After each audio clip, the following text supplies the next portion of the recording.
Hello everyone, welcome to Sanmarga classes.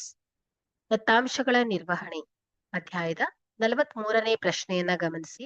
ಕೆಳಗೆ ಕೊಟ್ಟಿರುವ ಚಕ್ರವನ್ನ ತಿರುಗಿಸಿದರೆ ಮೂರನೆಯ ಪ್ರಶ್ನೆ, ಹಸಿರು ಪಡೆಯದೇ ಇರುವ ಸಂಭವನೀಯತೆಯನ್ನ ಕಂಡುಹಿಡಿಯಿರಿ.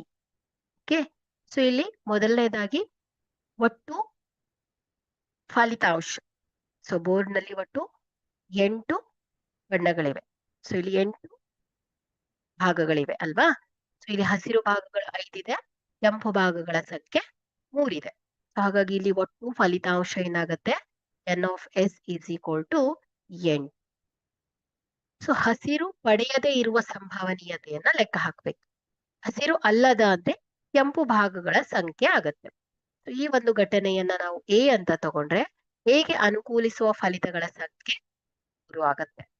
ಸೊ ಈಗ ನಾವು ಇದರ ಸಂಭವನೀಯತೆಯನ್ನ ಲೆಕ್ಕ ಹಾಕಿದಾಗ P of A is equal to ಎಗೆ ಅನುಕೂಲಿಸುವ ಫಲಿತಗಳ ಸಂಖ್ಯೆ ಡಿವೈಡೆಡ್ ಬೈ ಒಟ್ಟು ಫಲಿತಗಳ ಸಂಖ್ಯೆ.